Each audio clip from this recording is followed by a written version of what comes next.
Hai, gadis kecil. Aku tahu kamu takut. Kamu pikir kalau kamu diam, kalau kamu berusaha lebih keras, mencintai lebih dalam, mungkin dia akan berubah.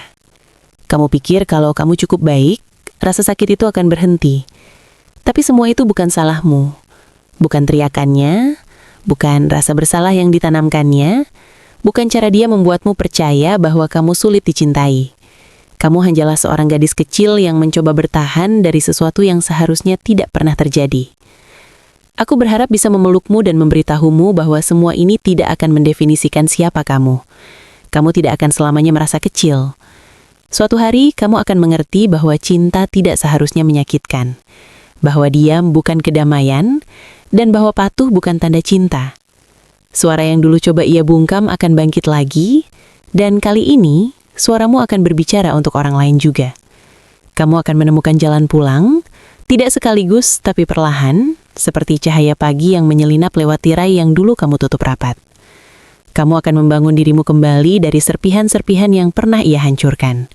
Kamu akan belajar bahwa penyembuhan bukan berarti melupakan, tapi memaafkan dirimu sendiri atas hal-hal yang kamu lakukan demi bertahan. Suatu hari, kamu akan bertemu seseorang yang menunjukkan padamu bahwa cinta bisa lembut, bahwa sentuhan bisa penuh kasih, bahwa rasa aman bisa ada tanpa kontrol. Kamu akan tahu apa arti kedamaian sebenarnya, dan kamu akan tahu bahwa kamu pantas mendapatkannya. Kamu akan tertawa lagi, kamu akan bernafas lagi, kamu akan berdiri di bawah cahaya matahari, dan menyadari bahwa kamu berhasil keluar.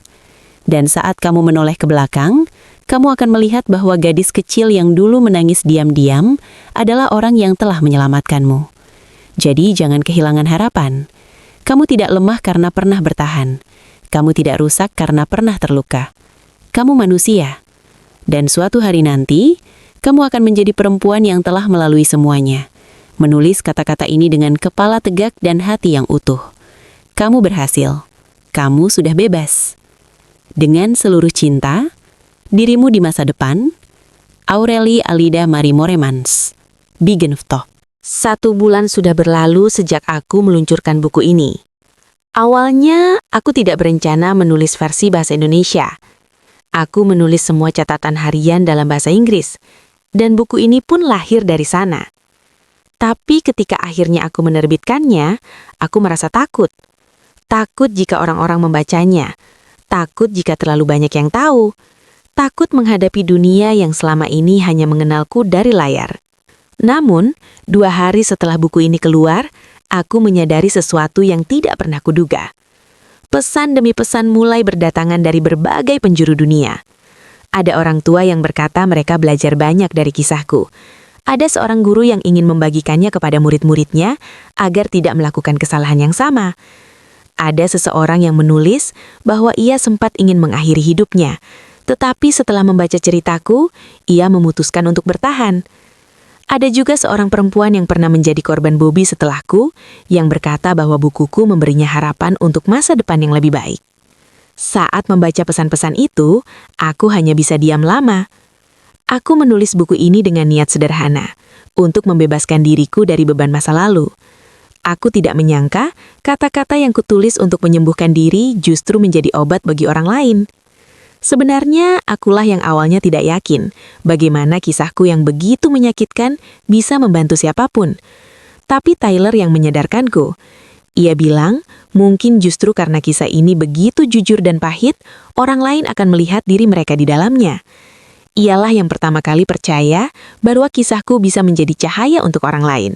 Dan karena keyakinannya itu, aku memberanikan diri untuk mempublikasikannya. Versi bahasa Inggrisnya ternyata membantu begitu banyak orang. Dan ketika banyak pembaca Indonesia memintaku membuat versi bahasa Indonesia, aku sempat ragu lagi. Aku berpikir, kalau versi bahasa Inggris saja bisa menolong banyak orang, mungkin sudah cukup. Tapi di dalam hati aku tahu, ketakutanku tidak bisa lagi menjadi alasan. Kalau aku sungguh ingin membantu, aku harus melangkah lebih jauh. Jadi, aku melakukannya. Dalam 3 hari tanpa tidur yang cukup, aku menerjemahkan seluruh buku ini sendiri.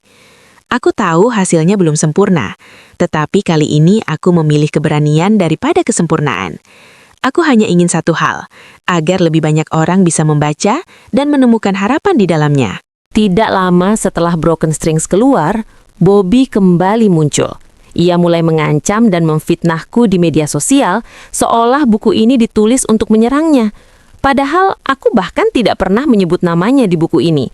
Aku tidak menuliskan siapa abuserku, tidak ada petunjuk langsung yang bisa menunjuk pada siapapun. Sejak aku bebas pun, aku tidak pernah ingin membahas dirinya lagi. Aku berharap kabarnya perlahan hilang bersama waktu. Tapi justru dia yang sering muncul di media membawa-bawa namaku agar tetap relevan.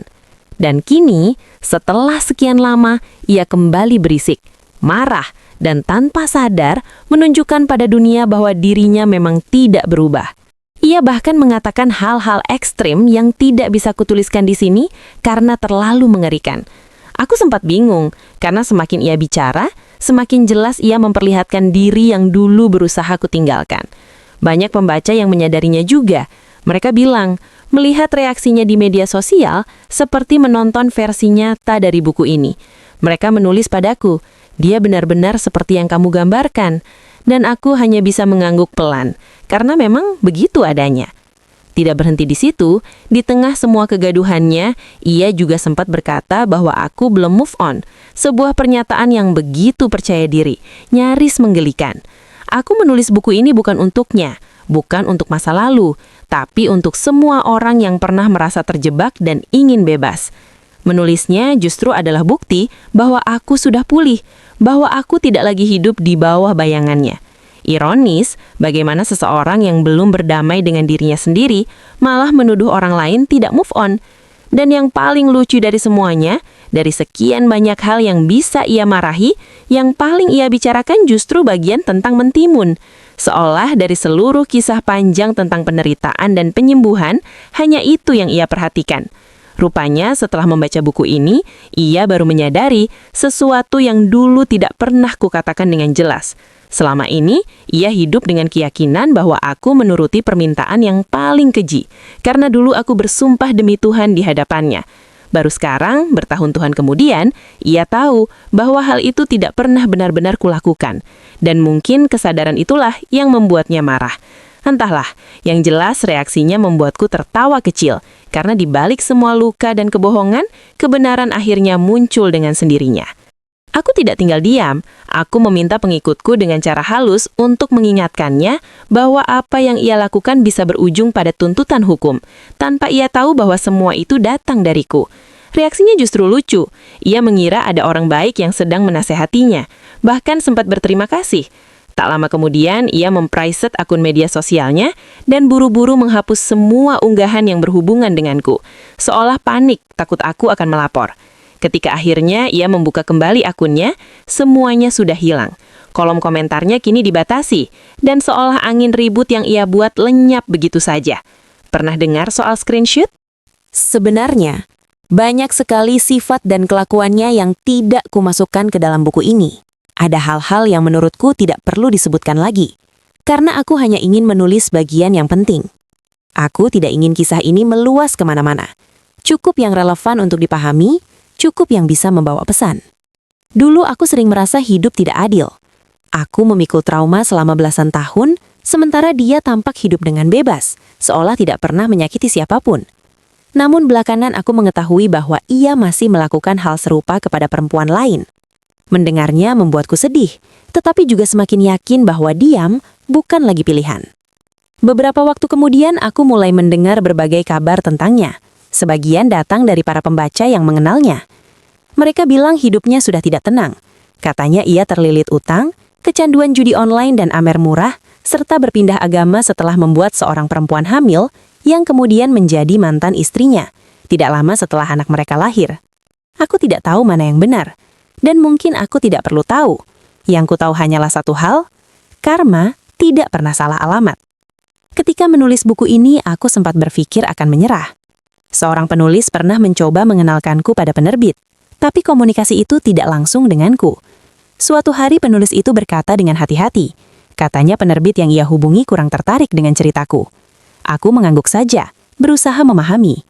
Ia lalu menawarkan untuk mengenalkanku pada seorang editor saja dulu, mungkin bisa membantuku merapikan naskahnya. Tapi seiring waktu, aku merasa editor itu pun tidak sungguh-sungguh tertarik. Ia bekerja dengan setengah hati, jarang membahas bukuku, seolah hanya menjalankan kewajiban. Sampai akhirnya aku berpikir, mungkin memang harus kulakukan sendiri. Akhirnya aku memutuskan untuk melakukannya tanpa bantuan siapapun. Aku ingin menerbitkan buku ini pada bulan Oktober, tepat tanggal 10, tanggal yang dulu begitu traumatis bagiku. Aku ingin mengubah maknanya, menjadikannya hari kemenangan. Jadi aku membuat semuanya sendiri. Aku tidak memakai editor. Sampulnya kubuat sendiri, tata letaknya pun kuserahkan pada diriku sendiri. Aku tidak menunggu siapapun lagi. Dan ternyata, ketika buku ini akhirnya keluar, justru penerbit-penerbit berlomba untuk bekerja sama, termasuk penerbit yang dulu menolak ceritaku. Aku tidak tahu apa yang membuat mereka berubah pikiran. Mungkin karena mereka melihat bagaimana kisah ini menemukan jalannya sendiri, tanpa perlu izin siapapun. Baru beberapa hari yang lalu, aku akhirnya menemukan penerbit untuk versi bahasa Indonesia. Mereka tidak hanya tertarik karena keuntungan, tetapi karena mereka benar-benar memahami nilai yang ingin kusampaikan. Mereka menghargai keputusanku membagikan buku ini secara gratis secara online, karena mereka tahu tujuanku bukan uang, melainkan kesadaran. Buku ini bukan sekedar kisah masa lalu, tapi seruan untuk membuka mata dan hati terhadap kekerasan yang sering disembunyikan di balik kata cinta. Segera akan ada versi fisiknya. Banyak orang meminta meskipun PDF-nya bisa diunduh gratis. Aku tidak menyangka begitu banyak yang ingin memegangnya, membacanya, merasakannya secara nyata. Versi cetaknya akan lebih rapi, akan ada ilustrasi, dan sampul baru yang lebih kuat. Tapi maknanya tetap sama. Tali-tali yang dulu menahanku, kini sudah putus. Kini total pembaca Broken Strings dalam 2 bahasa sudah melampaui 10.000 orang. Membayangkannya saja membuatku sulit bernapas sejenak.